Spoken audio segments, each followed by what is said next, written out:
Assalamualaikum warahmatullahi wabarakatuh. Ketemu lagi dengan saya Andi Pasrai Tahu Samawa. Di video kali ini kita akan mencoba mengupas sedikit tentang dampak dari COVID-19 yang ada di seluruh dunia, bahkan di Indonesia. Ternyata dampak dari COVID-19 itu, pandemi COVID-19 yang paling berdampak, yang paling parah dampaknya itu yaitu di negara kita, di Indonesia. Kenapa saya katakan demikian? Karena dampak yang ditimbulkan dari COVID-19 yang ada di Indonesia, yang fatal dan parah saya maksud, yaitu membuat rakyatnya menjadi bingung dan linglung. Bingung dan linglung. Dengan isu pandemik COVID-19, rakyat Indonesia jadi linglung, bingung, dikarenakan adanya tumpang tindih aturan yang dikeluarkan oleh pemerintah, adanya pernyataan-pernyataan pemerintah yang saling bertentangan satu sama lainnya. Yang pertama bikin linglung misalnya di saat diberlakukannya PSBB, diberlakukannya protokol secara ketat tentang PSBB itu. Masyarakat dilarang berkumpul, dilarang melakukan ibadah keagamaan secara berkelompok atau berjamaah, larangan terhadap umat beragama untuk melakukan aktivitas di tempat ibadahnya masing-masing. Harus di rumah, tidak boleh di tempat ibadah karena terjadi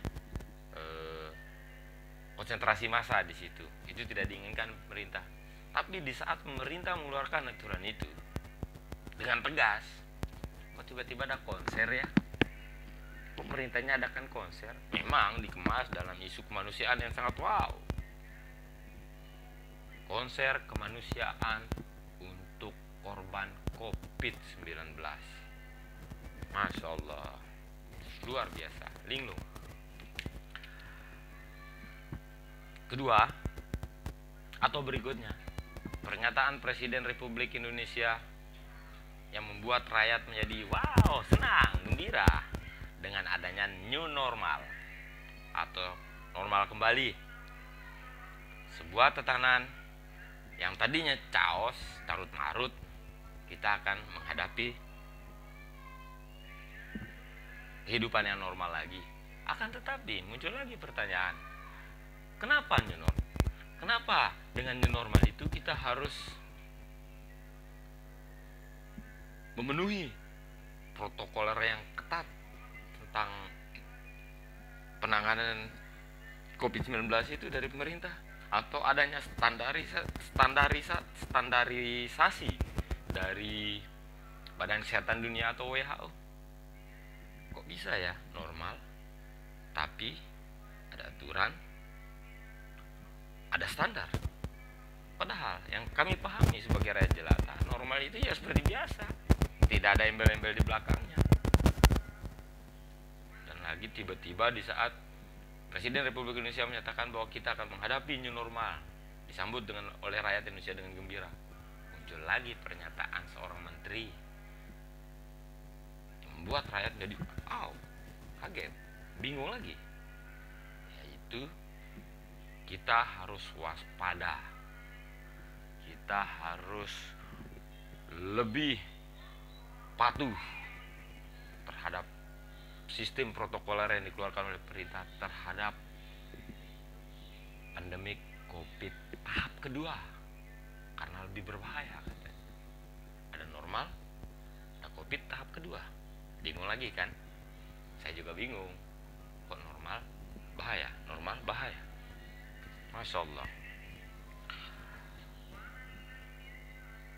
Padahal di saat presiden kita mengatakan, saya sangat senang, teman-teman yang lain juga senang, rakyat Indonesia senang bahwa kita akan hidup normal.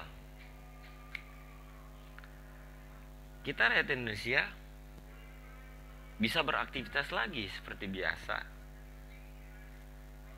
bisa menjalankan kehidupan lagi seperti biasa untuk memenuhi kehidupan kita sehari-hari karena normal. Tapi harus ada standar. Standar 1 itu standar 2. Bingung kan, kayak motor aja. Asli bikin bingung. Saya rasa kalian juga bingung.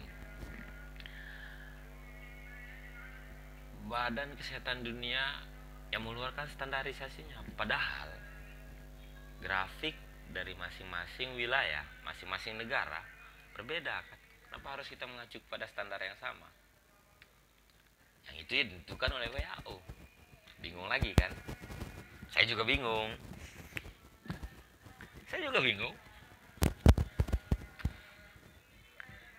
Kalian bingung juga kan? Nganga juga kan? Padahal kode-kode yang dikeluarkan oleh pemerintah bingung juga, membuat kita bingung lagi. Kira-kira kalian bingung juga kan?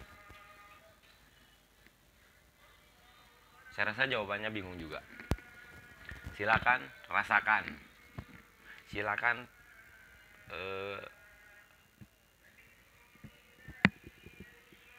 rasakan, silakan pantau dan lihat, dengar apa yang terjadi di saat ada isu COVID ini.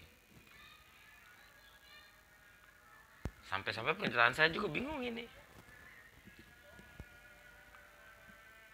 Mungkin demikian kebingungan yang bisa saya sampaikan pada video kali ini. Jangan lupa ide dan sarannya, serta jangan lupa like dan subscribe. Tidak lupa pula komentari terkait video-video yang saya unggah sebelumnya ataupun saat ini. Lebih kurangnya mohon maaf. Ide dan saran dari seluruh rakyat Indonesia sangat saya butuhkan untuk supaya lebih konstruktif saya menyampaikan informasi yang teman-teman atau saudara-saudara butuhkan. Demikian, saya Andi Peserai itu semua. Assalamualaikum warahmatullahi wabarakatuh. Ciao.